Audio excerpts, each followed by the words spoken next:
Olá, sejam bem-vindas, sejam bem-vindos. Hoje a gente vai ter uma conversa sobre radicalidade e radicalismo. Eu sou Pedro Luiz. Eu sou Alexandre Ferreira. Você não sabe, mas a gente vai falar. Essa já é a terceira abertura que a gente grava. Porque a gente teve comida queimando e a gente teve também problemas de roteiro. E aí... Esse é o terceiro que a gente grava. Pois bem, inspirados num e-mail que a gente recebeu, você pode ver lá no programa dos ouvintes, nós resolvemos falar sobre radicalidade e radicalismo, baseado em algumas perguntas, não é? Que surgiram aí, então, naquele programa fatídico em que a nossa ouvinte falou sobre estas questões aqui conosco. Não é isso, Alexandre Ferreira? É isso mesmo, Pedro. E, de certa forma, nós estamos continuando papos, pelo menos desde o programa sobre fé, bem-estar e coletividade, nós estamos sendo bastante enfáticos e tentando ser bastante precisos nas nossas colocações sobre vida eclesial. Olha só como a gente tá. Tá chique, tá bonito demais, né? E a gente quer agradecer quem vem chegando aí por causa desses programas. A gente sempre sabe que chegam ouvintes novos e a gente está aí na esteira desta conversa, tentando trazer um pensamento diferente, não é? A gente sempre tem aí pensamentos muito maniqueístas, muito dualistas, e a gente quer mostrar aí outras nuances, outras realidades que muitas vezes o cristão católico precisa levar em conta na hora de criticar, pleitear ou mesmo até viver a sua própria fé. Bom, a gente tem um jogo, o jogo é meu e Alexandre, eu ando corrido, a gente tá gravando num dia diferente, uma segunda-feira braba, e aí então eu fiz um jogo pinga-fogo, Alexandre, mas agora sempre de brava. Figuras históricas. Olha! Então eu não abro aí o seu... já abriu pelo jeito, já abriu aí, eu mandei uma lista, e aí... Dessas figuras históricas aqui, eu só coloquei homens, não quis colocar mulheres, não é? E eu quero que você me diga com uma palavra, uma definição desses caras aqui. A começar agora, vamos lá, valendo, Alexandre? Pra quem você tira o chapéu? Vamos ver o que dá. Vamos lá, Dom Pedro I. Portuguesinho. Boyzinho, né? É. Dom Pedro II. Infante. Boa. Duque de Caxias. Com uma palavra? É. Caraca. Direitista. Costeleta. Boa. Getúlio Vargas. Pai. A gente vai discordar muito, hein? Juscelino Kubitschek. Brasília. Boa. Jânio Quadros. Vassourinha. Não me fala vassoura. Marechal Deodoro. Barão. Nossa, Alexandre, essa referência só quem é muito velho vai pegar, bicho. Só quem é muito velho, muito velho. Tiradentes. Feriado. Tancredo Neves. Conspiração. Boa. Quer voltar, não? Vamos. Vamos lá, então. Vamos lá. Bora. Pedro, para você essas figuras históricas em uma palavra. Dom Pedro I. Barba preta. Dom Pedro II. Barba branca. Duque de Caxias. Assassino. Eu ia falar. Getúlio Vargas, quase nazista. Caramba. Verdade. Juscelino. Leia uma dessas coisas esquecidas, é bom. Ele não é esse pai dos pobres aí que o povo fala todo, não, hein? Eu discordo, mas concordo. Boa. Juscelino Kubitschek. Brasília. Amarela. Boa. Jânio Quadros. De 30 em 30 anos tem um. Você usou mais de uma palavra. Mas deu pra entender, né? 30. 30. Marechal Deodoro. Cara, Barão é tão genial, bicho. Marcou uma Mas época. eu vou colocar Barba Grande também. É, também. Tiradentes. Lenda. É, boa. Fica na ambiguidade, né? É, fica pra quem quiser interpretar. Tancredo Neves. Não é tudo isso que falam. Ai, caramba. O Pedro acha todo mundo super valorizado na história. O Tancredo? Rapaz, o Tancredo... Nossa, mano, o Tancredo... Ave Maria, o Tancredo basta olhar a história. Olha, a própria história. Pedro, dessa lista, qual não é super valorizado? Qual que não é super valorizado? É. Ó, eu acho que... rapaz, é difícil. Todos são. Ah, tá Todos bom, são. Tá bom, comprovou a minha Todos tese. são. Todos são. O Jânio, cara, por exemplo, um cara que nem Jânio, né, meu? A gente se pergunta como elegemos Jânio pra presidente. Ah. Daqui a 20 anos ou 60, vão fazer a mesma pergunta pro brasileiro de 2018. A mesmíssima. Ó, aí eu sou Não é? obrigado a fazer um parêntese. Ô Pedro, você lembra que a gente tinha marcado pra essa semana fazer um programa sobre Big Brother? Rapaz, é mesmo. Ó. É mesmo, a gente tinha marcado. Olha, tendo em vista o resultado do paredão de ontem, que definiu a final, você entende por que elegemos Jânio, porque a gente elegeu o presidente que está aí. Pois é. Alexandre, bate e volta, seco pra mim. Gil do Vigor.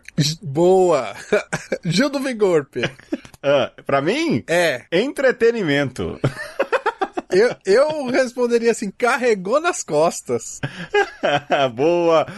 Depois dessa derrapada intelectual, vamos falar assim, cara, os caras assistem. Pelo Twitter eu acompanho. Aliás, aqui, minha sogra se espantou ouvindo essa esses dias. E, olha, eu vou dizer, primeiro, é tudo que nós vamos falar sobre Big Brother. Isso. E eu continuei assistindo essa desgraça, porque Pedro Luiz falou, não, a gente vai falar disso daí. Aí eu fiz esse esforço intelectual.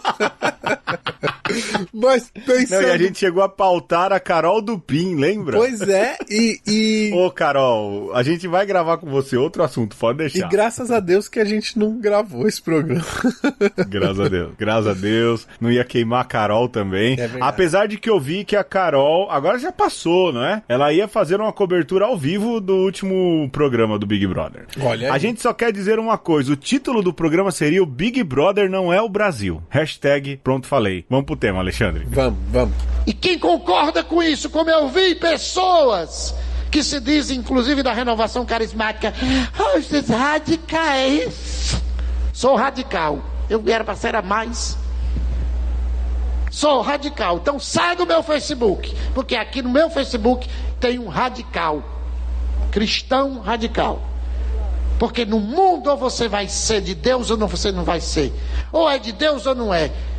Ou você é de Deus ou você é do diabo. Não tem como você estar de um lado e de outro.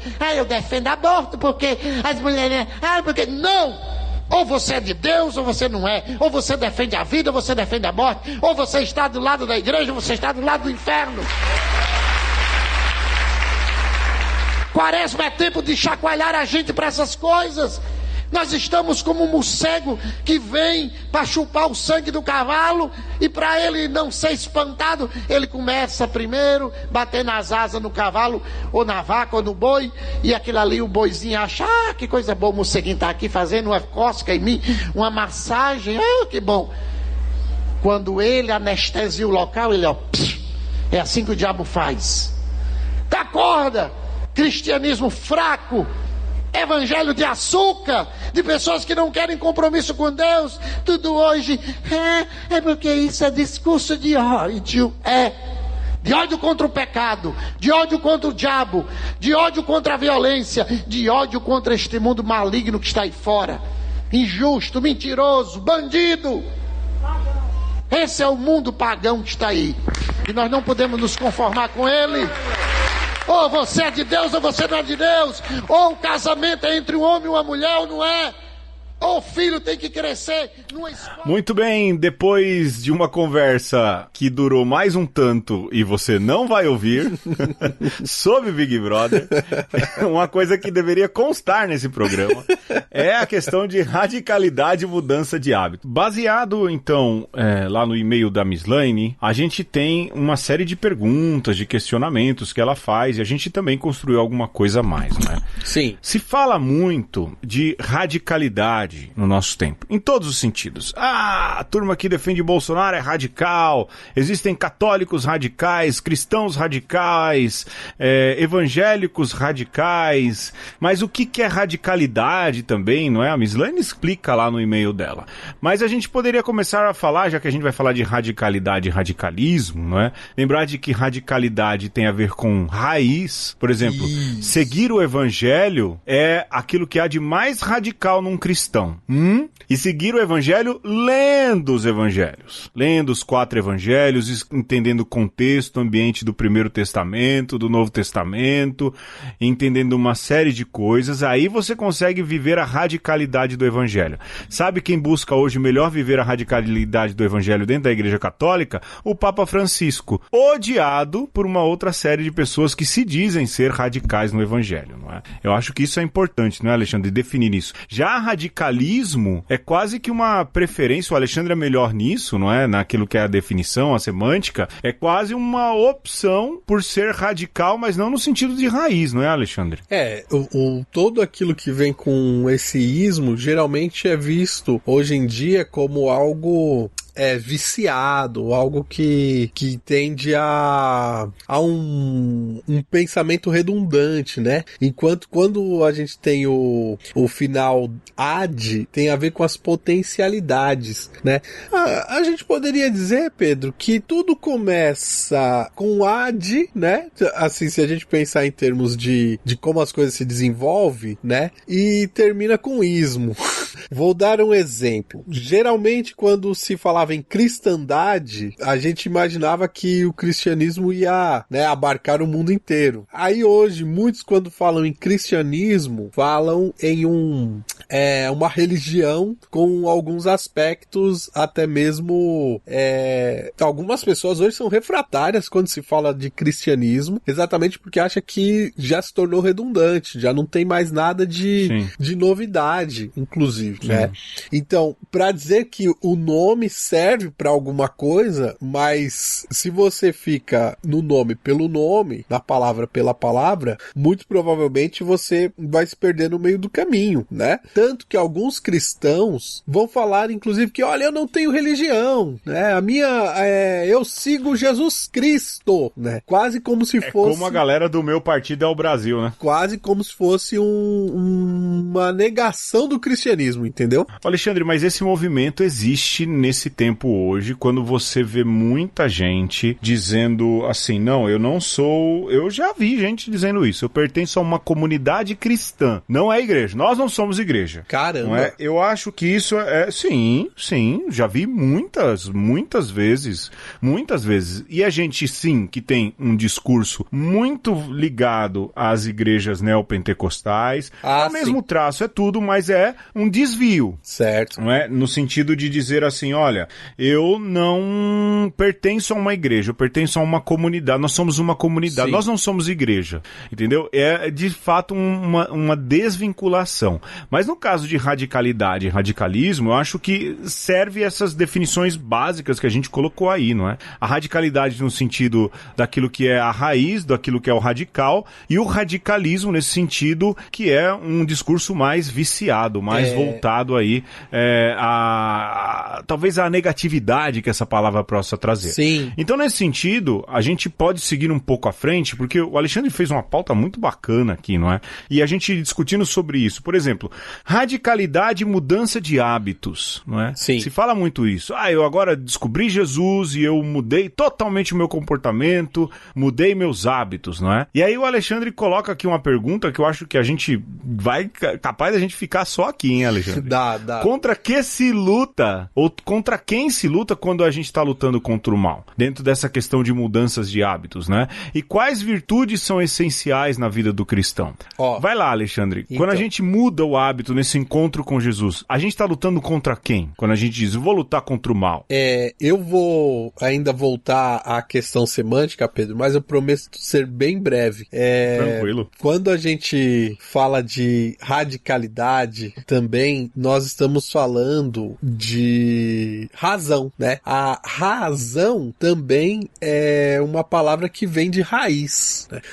E o que significa raciocinar? Significa racionar, né? Ao invés de você se estender em algo, você vai cortando até chegar no filé, naquilo que é o mais importante, né? Então, nós, seres humanos, somos seres racionais, né? Nós poderíamos dizer também que deveríamos ser seres razoáveis. Isso para dizer, para responder a pergunta aí, né? Contra que lutamos?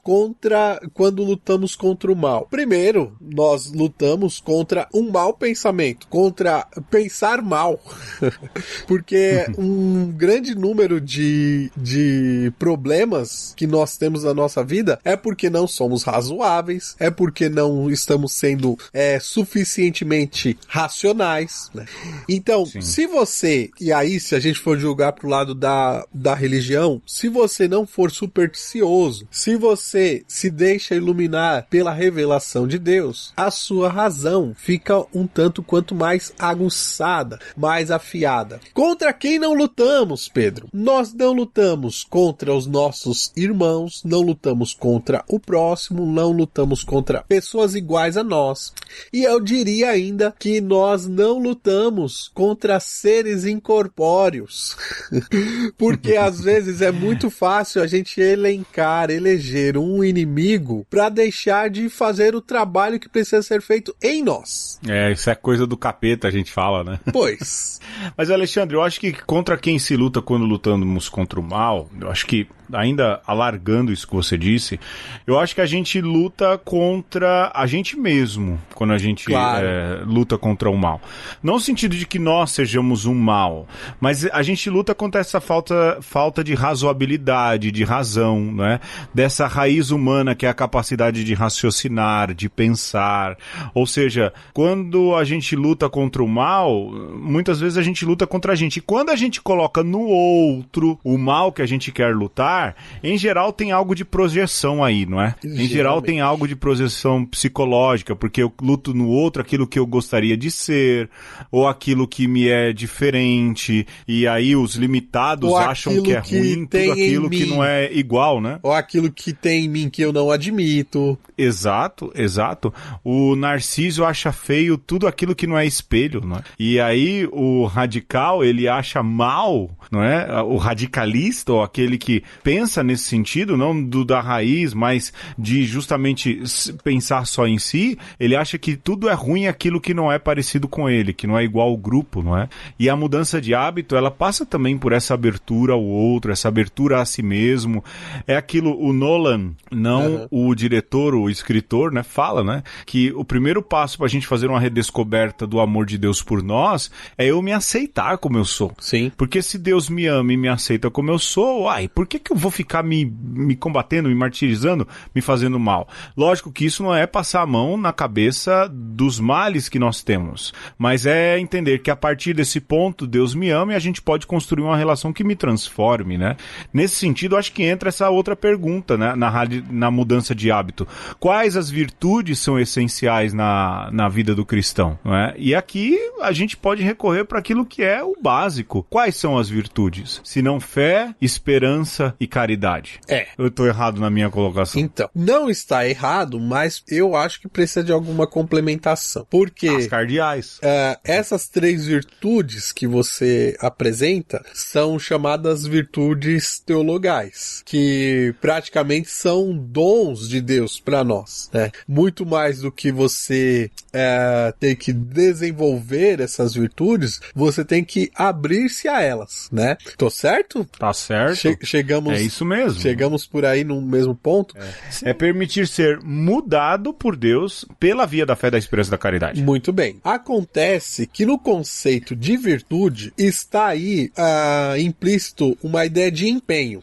E aí, vale lembrar que as ideias que nós temos de virtude, que parecem muito católicas, e até o são, elas não são desenvolvidas primeiramente pelos cristãos, mas é algo anterior. Começa lá na filosofia helenística. E por si, virtude tem a ver com você desenvolver-se, Pedro. Você se robustecer, né? Aquela ideia do crossfiteiro que vai pra academia pra ficar fortão. Então, mas isso do ponto de vista moral. Fura a quarentena. Você pode ser o crossfiteiro do saco de arroz também, né? Vai que, né? Rock, né? Agora, então, junto com as 3 virtudes teologais, classicamente se diz que há também as 4 virtudes cardeais, que voltam, né? Essa ideia de ascese não é propriamente cristã. O cristianismo abraçou isso. São as virtudes da justiça, da fortaleza, da prudência e da temperança. Pedro, que se a gente for trocar em miúdos, se resume a uma coisa só: bondade. Sim. Né? Se você Bom senso, bondade, empatia, né? Se você quiser usar os termos da antiguidade, você pode usar as 4 virtudes cardeais, né? Se você quiser ser um estoico. Nesse tempo que a gente... Sim. E olha, nesse tempo em que a gente vive, Alexandre, já ter nessa radicalidade, essa mudança de hábito, essas virtudes, a gente já tá nadando de braçada. Porque é um mundo que não tem mais bondade, que já não tem mais empatia, já não tem mais visão do outro. A gente vive numa nação que sai às ruas pra comemorar enquanto tem mais gente morrendo do que gente nascendo. Aonde é que tá a turma pró-vida agora? Olha o escândalo moral, ético e religioso que a gente tá vivendo, não é? E em nome da liberdade, que vem se tornando mais uma religião do que o próprio cristianismo, as pessoas vêm perdendo esse senso e essas virtudes que chegam a ser absurdas, assim. Dizer que o Brasil é um dos maiores países cristãos com esses tipos de comportamentos, ora, as pessoas vão deixar de ser cristãs justamente por essas faltas de virtudes não vistas nos cristãos em si, né? Sim, eu tô fazendo essa retomada aí dessas ideias de virtude, porque geralmente o pessoal aí que gosta de pregar radicalismo gosta muito de ascese, né, Pedro? Assim, essa coisa do exercitar o espírito, pra eles tem que doer, se não doer, não valeu o exercício. Sim.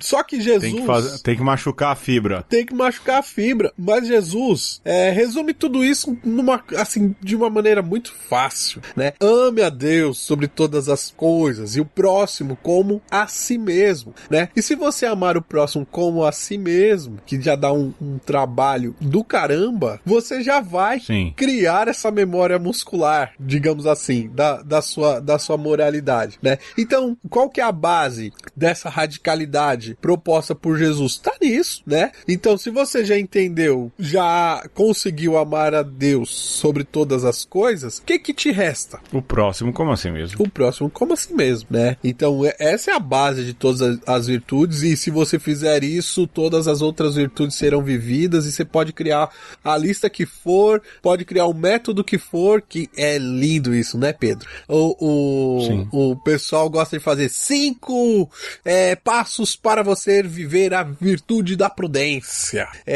A oração. 10 receitas para viver a oração. A oração de São não sei o que Maria de Coruscante. Roquefort. Mas é isso mesmo. Para ajudar a viver as virtudes. Gente. Lógico que isso são riquezas, não é, Alexandre? Claro. Mas ao mesmo tempo, a gente falava no programa passado, a gente precisa ser mais criativo também na nossa espiritualidade. E a partir das nossas virtudes e das nossas experiências, tentar criar algo novo, algo para nós e que se adeque muito mais ao nosso jeito. Não desfazendo dos outros, mas adaptando as coisas. A gente tá virando, de novo, a gente tá colocando tudo numa caixinha, não é, Alexandre? Isso é perigoso. E o mais importante não deixe sua fé ser uma fé de apetrechos, né? Você não é o Batman, você não precisa ter um cinto de utilidades, né? Tenha uma fé radical também no sentido de não deixe o pessoal encher o seu modo de vida com apetrechos. Você não precisa, você precisa de Jesus Cristo. Sim, exatamente. E use os tais apetrechos, caso queira, para chegar a Jesus Cristo. Não é? Isso talvez seja aí a questão mais importante. Alexandre, muito rápido, quando a gente passa por uma outra questão, radicalidade e postura. Porque se a gente chega, não é, no encontro com Jesus Cristo, e aí há muito isso, né? Não, agora encontrei Jesus, eu não posso mais frequentar qualquer lugar. Já não posso ir mais pro bailão, não é? Já não posso mais ir pro risca-faca. E aí vem a pergunta, não é? O modo de vida proíbe a gente de mudar ou de ir para algum lugar diferente ou mudar também o vestuário, porque a gente agora tem isso, não é? Essa onda, não, eu só vou usar a saia, eu só vou me vestir agora na modéstia. Só vou pra missa de terno. Eu agora sou exato, de véu, eu não posso mais ouvir o Baitaca, o Luiz Gonzaga. O Edinaldo Pereira. Já não posso. Imagina, mas Edinaldo Pereira tem discurso cristão bom, viu? Eu não fale mal do meu cristalzinho, hein? Mas assim, eu preciso mudar totalmente. E aí entra essa questão. Olhe para Jesus. Jesus andava nos lugares mais diversos que existiam. Uma coisa é você estar no lugar, outra coisa é você ser do lugar. Paulo fala isso, você está no mundo, mas não significa que você precisa se contaminar do mundanismo, no sentido negativo da palavra, não é? Ora, quantas vezes, Alexandre, a gente enquanto desejo... vamos falar, é por isso que deixaram o ministério. Muito pelo contrário, não é? Quantas vezes a gente não foi no bar tomar uma cerveja, bater um papo, sem exagero, sem perder a cabeça? Sim. O Santo Padre, o Papa Bento XVI, ama ir em beer garden, não é? Beber cerveja. Então quer dizer que ele pode, a gente não é? Essa questão de frequentar lugar, lógico, a gente não vai ser um desajuizado de ir num lugar em que deponha quanto cristão, onde voluntariosamente as pessoas tenham atitudes aí todas devassas e erradas, não é? Lógico, se você não vai lá para viver e experimentar tudo isso, mas essa história também precisa ser olhada com mais atenção, né, Alexandre? Sim, eu acho que eu vou ficar, Pedro, só nos exemplos dos caras da academia, porque às vezes o cara começa a frequentar a academia, começa a ganhar um músculozinho, ele já quer vestir uma regata, né?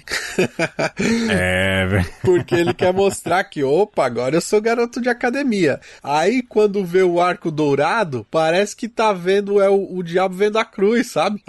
Eu não posso passar na frente da lanchonete de fast food, porque aí eu vou deixar de comer o frango com a batata doce, né? Meu brócoli. Aí você percebe que esse radicalismo, ele tem mais a ver com uma infantilidade, né? Porque você acha que tá se robustecendo, então você já não quer mais ser testado. Você quer ser ali, de alguma maneira, enquadrado, viver um estilo de vida que te pode em todos os sentidos, para que você possa chegar lá no seu objetivo. E aí você vai percebendo que é esforço demais, né? É uma luta grande demais e é culpa demais que você carrega quando você cai, né? Porque... o perigo maior tá aí, né, Alexandre? Então, é o grande perigo, porque assim, você não vai perder todo o seu tempo de academia porque você comeu um Big Mac, entendeu? E, claro, né, aqui a analogia ela não é perfeita, mas eu diria pra você que de repente tá deixando de ir na festa, bom, se bem que ultimamente ninguém pode ir em festa mesmo. Aí é... Mas de repente, porque você, digamos, naquele tempo que a gente podia sair de casa, naquele tempo que você podia estar com a sua família, eu não vou no churrasco na casa da minha avó porque eu tenho uns primos lá indecentes, imorais, eles falam palavrão, e eu não vou ficar nesse meio porque agora eu sou de Jesus. Aí eu te digo, você que está pensando nisso ou pensava isso, você está perdendo oportunidade de às vezes ser sinal de Deus para esses seus primos, simplesmente porque você acha que já tá santo demais, né? Exato, e o risco que se corre é exatamente esse, né? E aí, eu tô lembrando aqui também, Pedro, de um santo, que eu me recuso a dizer o nome, que ele fumava, porque no tempo que ele era, né, andava no meio de nós, o ambiente, certos ambientes, se você não fumava, você não se entrosava e tal. Então diz a... Ambientes meio acadêmicos. Meio acadêmicos e tal, high society. Diz a lenda que este santo fumava pra se entrosar, pra poder ter um papo, pra poder as pessoas dizerem, olha, mas esse homem de Deus, ele tá fumando aqui junto de nós, pra se mostrar descolado, ele tinha a oportunidade de falar das coisas de Deus e tal, de se aproximar, né? E aí eu não vou dizer o nome desse santo, porque todo santo tem seu pecado, mas fumar é uma coisa hedionda, horrorosa, medonha, né? Nos dias de hoje é impensável, não é justificável, né?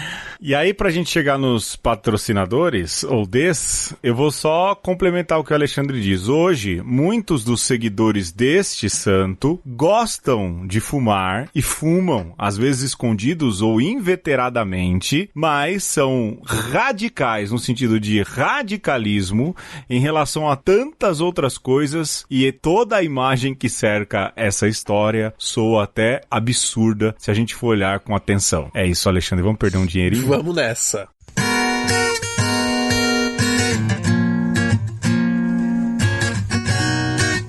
Mano Marx, policromático.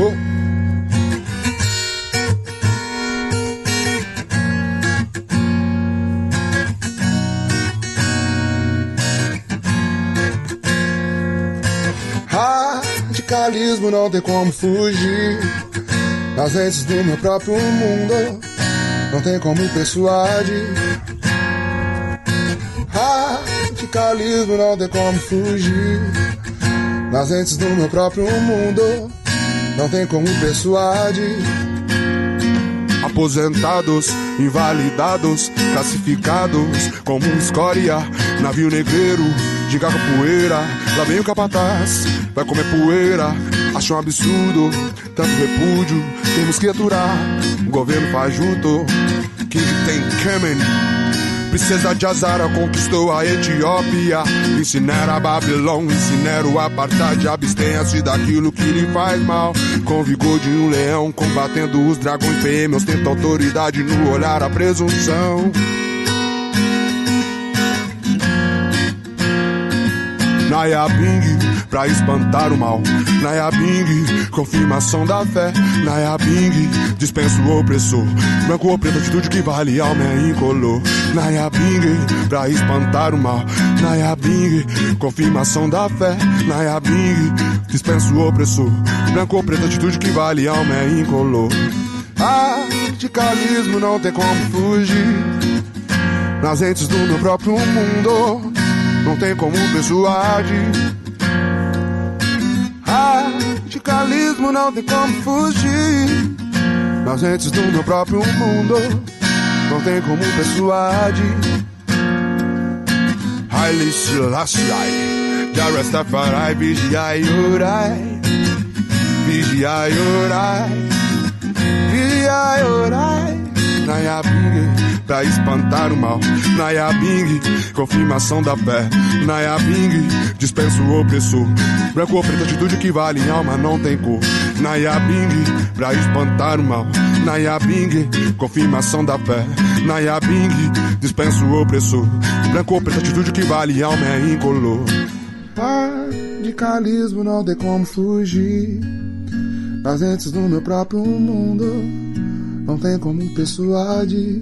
E neste episódio, nós estamos falando de radicalidade e radicalismo. E nós já falamos aí, de certa maneira, para o interno, né, do ser humano, de você, indivíduo, que já deve ter percebido que nós estamos sim conclamando para que você seja radical na sua fé, mas seja radical para você. Não seja radical para fazer bonito para ninguém. Agora, o problema, Pedro, é que do lado de fora, às vezes tem sim alguém que tá quase como um personal trainer, dizendo, vai, só mais 10 flexões, vai garotão, você consegue. Mais 10 Ave Maria, metralha mais 2 terços. Sim, porque se há uma coisa que é muito bem desenhada dentro da igreja ou dentro da comunidade cristã, e aqui não é só a igreja católica, todas as igrejas cristãs, é a questão da autoridade. E por mais que hajam comunidades cristãs que digam assim, não, aqui não tem autoridade, tem sim. Porque tudo aquilo que é também instituição humana tende a ter algum tipo de hierarquia para organizar as coisas. Então, assim, a gente não pode achar que não tenha, até porque as igrejas, as primeiras, sempre se organizaram em torno de uma posição hierárquica.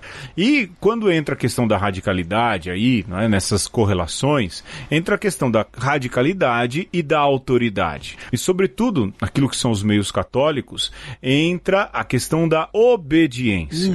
Não é? Nós, por exemplo, que vivemos uma época o ministério sacerdotal, a gente jurou respeito e obediência ao bispo que nos ordenou e aos nossos sucessores. Eu creio que eu e o Alexandre, justamente por respeito e obediência, deixamos de viver o ministério, justamente para nos mostrarmos respeitosos e obedientes, não é? A partir do momento que a gente não tem a graça de conseguir viver aquilo que a igreja nos pede. É uma compreensão, não é? Mas existe esse problema da obediência cega às lideranças religiosas. E esse é um problema, porque ele pode ser uma solução, mas ele também pode ser um problema sério, não é, Alexandre?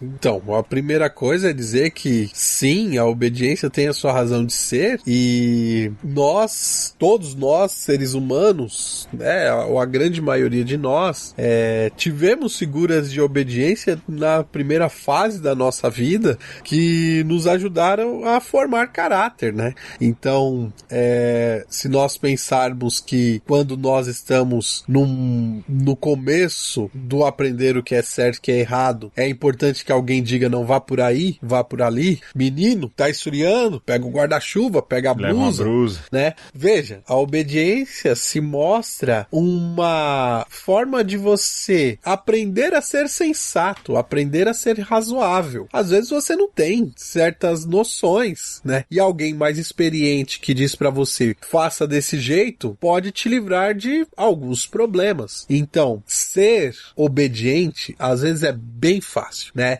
E é muito sensato por conta disso. Porque você não precisa ficar dando murro em ponta de faca. Rapaz, ouve a voz da experiência. Não seja bobo. Porém, o problema é quando você começa a pensar por si próprio, quando você começa a entender um pouco mais das coisas, e aí, aquele que está de fora, né, aquele que não é você, começa a querer impor certas coisas que você já não compreende da mesma forma. Simplesmente porque você já começa a pensar por si só. E aí, geralmente, quem está tentando forçar o seu jeito de ser, vai dizer assim, você não é mais humilde, você é soberbo, você agora quer fazer as coisas por sua cabeça. É para fazer com a sua cabeça mesmo, meu irmão.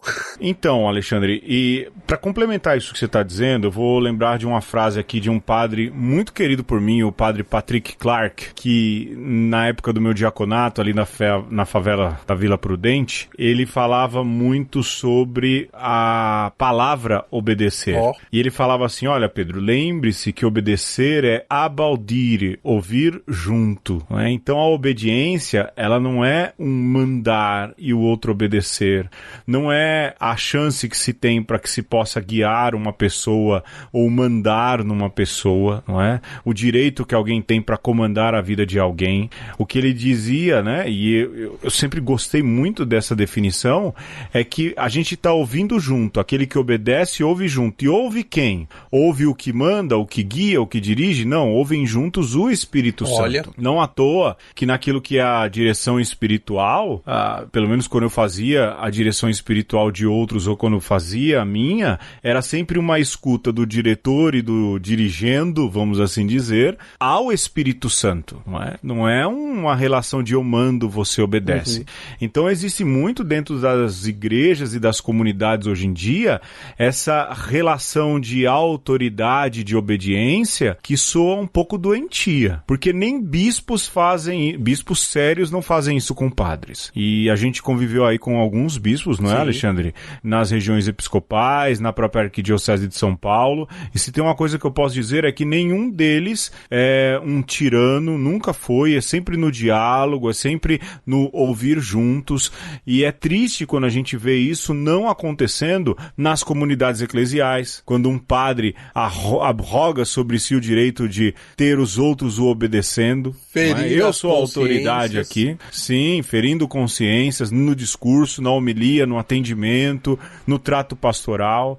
Mas a mesma coisa com os fundadores de comunidades, às vezes acontece isso. Rapaz. E assim, quando sai da autonomia, quando sai daquilo que é o ouvir juntos, esteja certo, não é? Falo para as moças e para os rapazes que há algo anti-evangélico aí.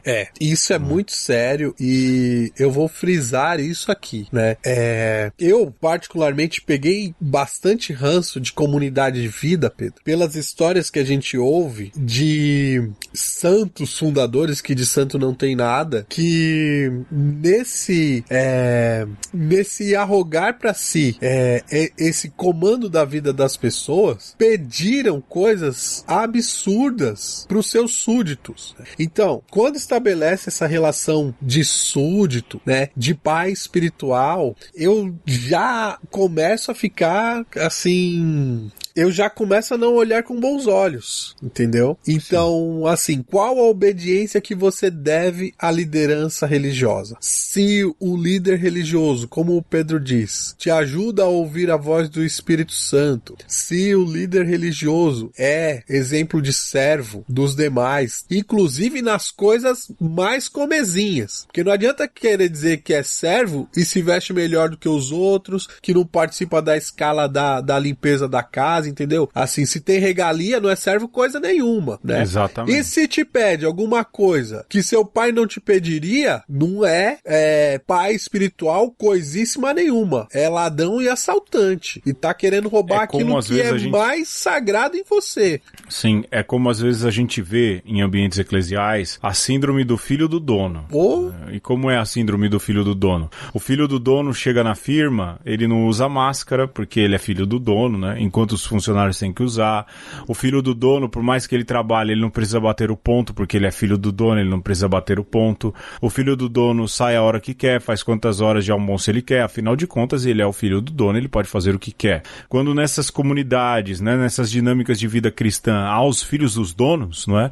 Em que uns têm mais bônus do que ônus, de certo essa comunidade não está certa e a obediência está sendo mal usada. É o filho do bônus. Em geral, é o filho do bônus. Em geral, há uma obediência mal utilizada aí. Não é? Mas esse irmão tem mais tempo. Olha, tempo não é questão, não há esse tipo de gradação, tem que sim que ter rodízios, essas coisas todas, não é? Dentro de comunidades, justamente para que não hajam posições pré-estabelecidas ou lugares já garantidos e vitalícios, não é? Então a questão da radicalidade da autoridade, ela precisa ser vivida, como a gente já vem dizendo, no sentido do escutarem juntos o Espírito, não é? E há o perigo justamente desse jeito mais ditatorial. E aí, qual o limite da obediência? Qual é o limite da obediência? É a sua consciência, né? E até assim, de repente, o seu diretor espiritual ou a sua diretora espiritual disse assim: Pedro Luiz, você tem que comer brócolis. Você está comendo pouco brócolis. Você tem que ser, né, honesto com você e com a pessoa o suficiente para dizer: olha, olha, eu ainda não tô pronto pra comer brócolis. Entendeu? Sim. Porque às vezes é o seu limite naquele momento. Talvez daqui a alguns dias você pode dizer, não, agora vamos tentar comer o brócolis aí. Se a pessoa com razoabilidade começa a te mostrar que é importante que você coma, ok. Mas antes disso, não adianta você forçar a natureza, porque você vai fazer simplesmente de uma maneira exterior, né? Não por convicção própria, mas pela convicção do líder, a convicção de alguém que tá falando, você tem que fazer isso desse jeito porque eu estou mandando. Não, o limite é a sua consciência. E para isso, claro, você tem que ter uma consciência clara, você tem que bem formada e tem que fazer esse exercício constante de autoconhecimento. A gente falou de bom senso lá no começo. O bom senso é o limite, não é? Quando você se dá conta, e aí entra a questão da consciência bem formada. Olha, isso que estão me pedindo agora é sobre-humano. Porque se tem uma coisa que se faz é um caminho, não é? Jesus Cristo não mostrou no caminho de Emaús que ele era quando encontrou os discípulos no caminho. Ele os preparou, ele fez uma caminhada, não é? E só quando eles estavam prontos para que Jesus mostrasse que ele é o Cristo ali partindo do pão, é que ele de fato se mostrou. A mesma coisa acontece com a própria história da salvação. Jesus Cristo, ele não está ali, não é, revelado plenamente no Primeiro Testamento. É preciso toda uma caminhada para que então Deus possa se revelar em Jesus Cristo. A mesma coisa acontece com a maturidade de fé. Ela não acontece em 2, 3 encontros. A direção espiritual, ela pode ser gigante, não é? A caminhada espiritual, ela pode ser para a vida inteira. Então, assim, o limite da obediência, primeiro, é a capacidade que a ovelha também tem de andar, porque um pastor não pode imprimir a velocidade na caminhada das ovelhas. E tem Isso a gente ouve muito em pastoral. O pastor deve seguir o ritmo que as ovelhas conseguem caminhar. Sim, senão não é pastor, então, assim, né? Sim, a liderança que tenta impor, não é, um ritmo e usa a obediência como tonalidade, esteja certa que há um perigo das coisas não estarem caminhando no ouvir juntos, no caminharem juntos, no pastorear. O limite é sempre o bom senso, não é? É sempre o meio, sem radicalismos, nem para um lado e nem para o outro, não é? Mas sempre a via do meio, não é, Alexandre? Sim, e eu tô lembrando, Pedro, daquela passagem bastante alegórica em que Jesus cura um cego e ele faz uma laminha, passa no olho do cara e fala, o que você tá enxergando? Aí fala, tô enxergando os vultos, umas coisas estranhas. Aí, peraí, vamos lá de novo, passa de novo a laminha. Não, agora eu tô enxergando como se fosse árvores. Aí, ainda uma outra vez, não, agora eu tô enxergando beleza, né? Se a gente pensar que outras vezes Jesus faz grandes milagres de uma maneira instantânea, a gente tem que entender a cura do cego de Betsaida, que está em Marcos 8, de 22 a 26. Olha, Pedro, como eu sei de cor a Bíblia. Aí, hein? Bonito, hein? Bonito. Gostei. Como esse processo pedagógico, né? Dos respeitar os limites, de ir mostrando as coisas de uma maneira pastoral, né? Para que a vista possa ir se acostumando com os novos cenários, porque se é de uma vez, às vezes é traumático, né? E aí, ao invés de você curar, você acaba espanando, acaba atrapalhando ainda mais o processo da pessoa. Aí, Alexandre, entra uma outra pergunta, um outro problema, um outro dilema. E se depois da questão da obediência, eu ter refletido sobre a obediência, pensado sobre os limites da obediência, eu perceber que eu não concordo com o meu líder? O que eu faço? Não é? Bom, eu vou dizer assim, alguns dados são dados. Por exemplo, não é? O Santo Padre. Não é? Você vai dizer assim, eu não concordo com o meu líder. Enquanto católico, você precisa tomar um pouco de cuidado em relação a isso, não é? Porque a figura do Santo Padre não é que ela é inabalável, não é? E que você não pode apontar ali alguma discordância ou não. Não é isso. Mas tomar um pouco de cuidado, porque você tem que entender, por exemplo, que o Santo Padre governa a igreja em um contexto mundial. A gente está falando de um ambiente mais micro, não é? É o bispo diocesano? Também não, porque ali também há toda uma sabedoria da igreja em designar aquele bispo e ele também governa a igreja em um ambiente macro, não é? O que eu estou dizendo são dessas pequenas relações que existem em comunidades, não é? Se você não concorda com o seu líder, converse com ele, não é? Diga por que você não concorda. E se esse líder não for capaz de te escutar, de te acolher, de pelo menos prometer que vai refletir sobre isso, eu vou lhe dar um conselho muito claro. Eu, Pedro Luiz, troque de comunidade. Eu não tenho outro conselho a dar. Você acha que eu fui muito radical, Alexandre? Eu acho, Pedro, que às vezes é o único remédio, né? E Sim. Eu diria ainda, Pedro, que a gente tem que ver também qual é a divergência, né? A proporção da divergência. Vamos dizer que você está conversando com o Santo Padre, o Papa Francisco, e vocês estão conversando sobre a escalação do San Lorenzo, né? Que é o time do coração do Papa. Cara, você pode divergir dele o quanto você quiser, entendeu? Assim, você pode falar, cala a boca, sua santidade. Você tá falando bobagem. O senhor sabe de ser papa, não de escalar time. Não de escalar time, né? É importante que a gente perceba isso, porque em certos aspectos a gente tem o dever, inclusive, de questionar, né? Em outros aspectos, você imagina que uma figura como o sumo pontífice da Igreja Católica, que não foi escolhido à toa, não vai dizer certas barbaridades, né? Sim. Então, se o Papa falou, sobretudo nos assuntos de fé, não questiona, né? Porque é como quando a sua mãe falava, leva o guarda-chuva. Não questiona. Porque geralmente você vai se molhar. Entendeu? A mesma coisa é o bispo, né? Geralmente, nas questões de fé, o bispo não vai errar, né? Agora, em certos aspectos, às vezes é preciso ser até uma voz profética que diga, olha, né? Então vamos dizer, se a nossa convidada especial para assuntos de ciência, a Letícia Sarturi, um abraço, Letícia, aí. Vai e fala para um bispo assim, ô seu bispo, você está falando aí contra a vacina, e ela mostra por aspectos científicos de que de fato a vacina ela deve ser tomada, tá no direito dela, tá inclusive no dever dela de divergir da liderança. Sim. Né? Então é importante que a gente consiga entender isso. Então aí quando a gente vai descendo as escalas de autoridade, que geralmente as coisas começam a ficar mais próximas, então eu acho que isso que o Pedro fala é muito importante. Se nos aspectos próprios da sua vida pessoal ou nos aspectos das suas convicções pessoais, o seu líder local e imediato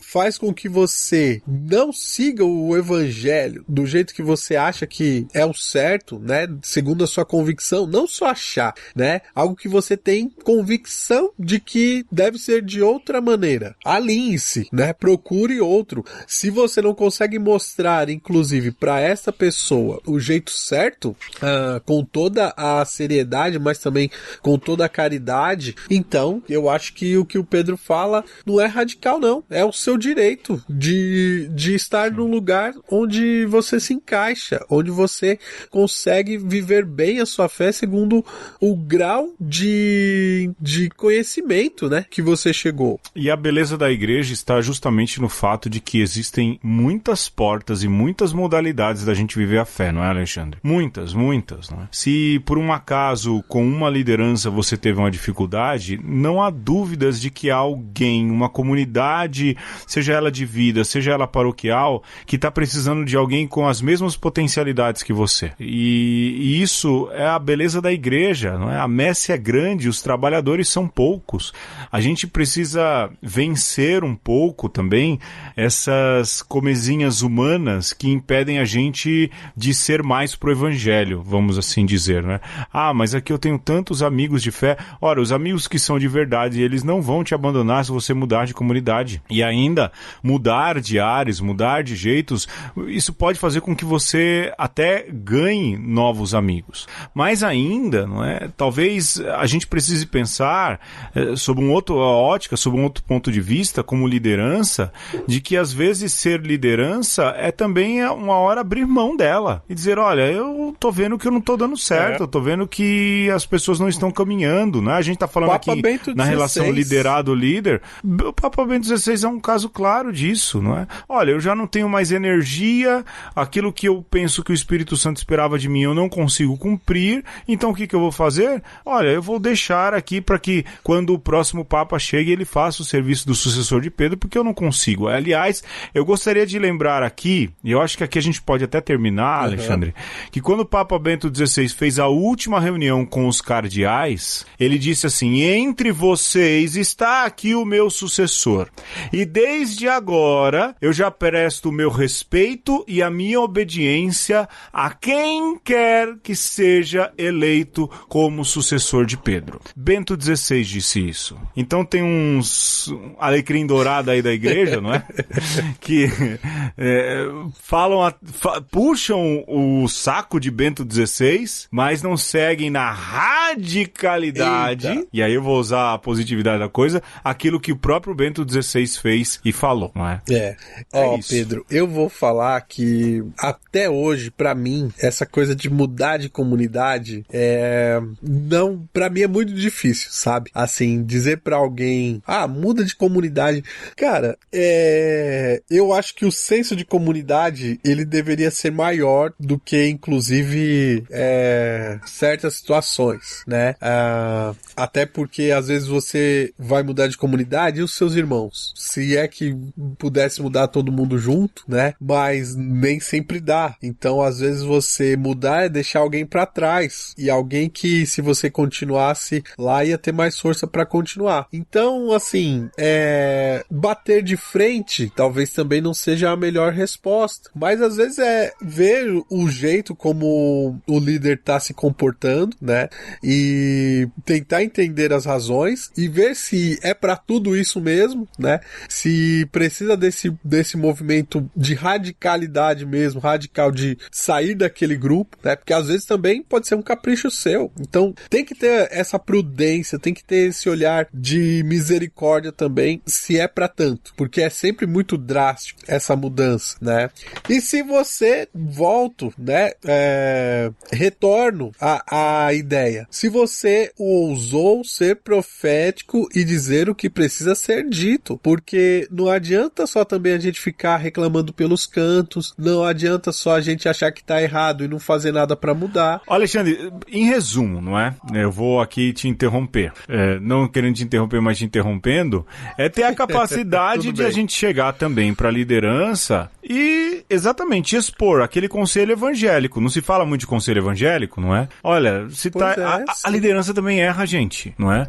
O Papa, quando ele vai tomar uma decisão ou falar alguma coisa de fé e moral, ele assim o faz sabendo ou consultando muita gente. O Papa não acorda de manhã e fala uma decisão de fé e moral, não é? Quando uma liderança, ela é capaz de falar assim e não pensar, não é? Ou não partilhar, ela, lógico, ela pode estar sendo, ou na maioria das vezes ela está sendo ditatorial e alguém precisa ter uma conversa com ela nesse sentido e não atendendo, é aquilo, chame um, chame dois e não trate, como diz o conselho evangélico, como um pecador público, ou seja, comece tudo de novo. E se você não tem energia para começar tudo de novo, mas tem energia para evangelizar, como a gente disse, muda o ambiente, vai para outro canto, não é? Sim. É isso, não é, Alexandre?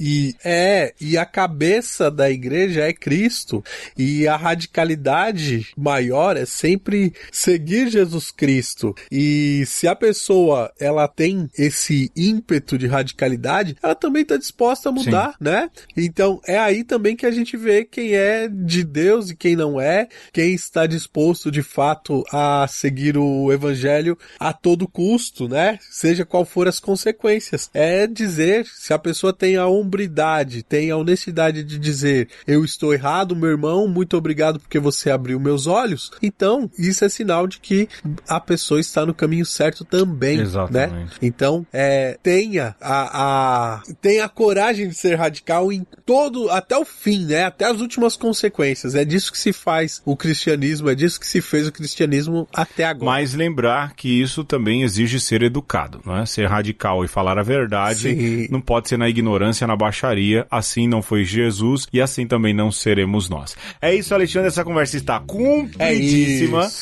Você está ouvindo a versão editadinha e bonita, mas gravação que teve percalços. Mas vencemos, Alexandre, fomos radicais no nosso propósito e aqui eu fico. Um beijo, meu irmão. Um abraço. Um aperto de mão, juízo. Até mais.